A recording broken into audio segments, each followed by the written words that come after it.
ராஜா, ம் ஹால்ல நீயும் தானே இருந்த. அம்மா பேசினது சரியா தப்பான்னு சொல்ல. சரியா தப்பான்றதெல்லாம் இப்போ முக்கியம் இல்லை. உன் அம்மா சொல்ற விஷயம் நடந்து 25 வருஷத்துக்கு மேல ஆகுது.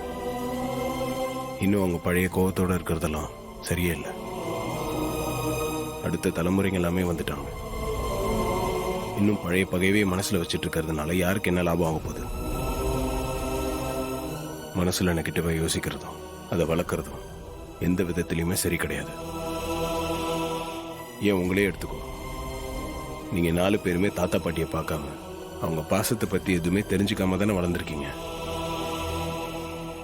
இது ஒரு வகையில் அவங்க உங்களுக்கு செஞ்ச துரோகம் தானே. இதெல்லாம் அவங்க யோசிக்கவே மாட்டேங்கிறாங்களே. பாசம்ன்றது எல்லாருக்கும் ஒண்ணுதான். உங்க அம்மா கொஞ்சம் இறங்கி வந்து விட்டு கொடுத்தாங்கன்னா இந்த 2 குடும்பமும் ஒன்று சேர்ந்து எவ்வளவு சந்தோஷமா இருக்கும்.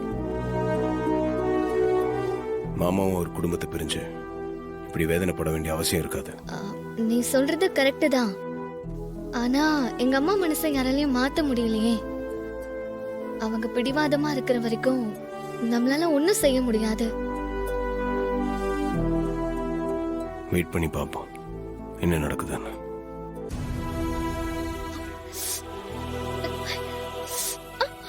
என்னாச்சு?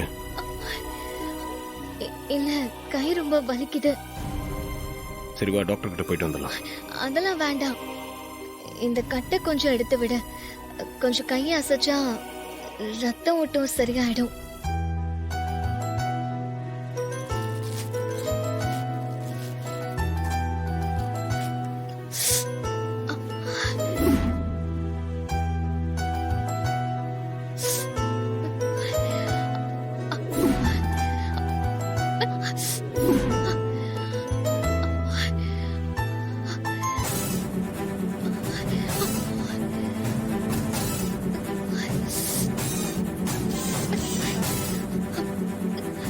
ரொம்ப ஸ்ட்ரெயின் பண்ணாத, திரும்ப ரொம்ப வலி வந்துரு போகுது.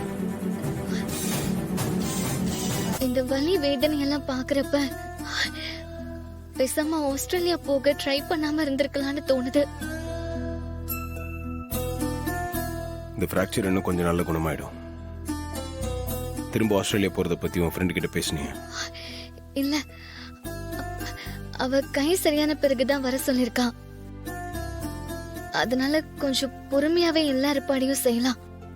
இல்ல, அதுக்கான ப்ராசஸ் இப்ப நீ ஆரம்பிச்சாதான் உன் கை குணமானது நீ போறதுக்கு சரியா இருக்கும். சரி, முதல்ல நீ ஆஸ்திரேலியா போறதுக்கு ரொம்ப ஆர்வமா இருந்த. இப்ப நீ அதை பெருசா கண்டுக்கிற மாதிரி தெரியலையே.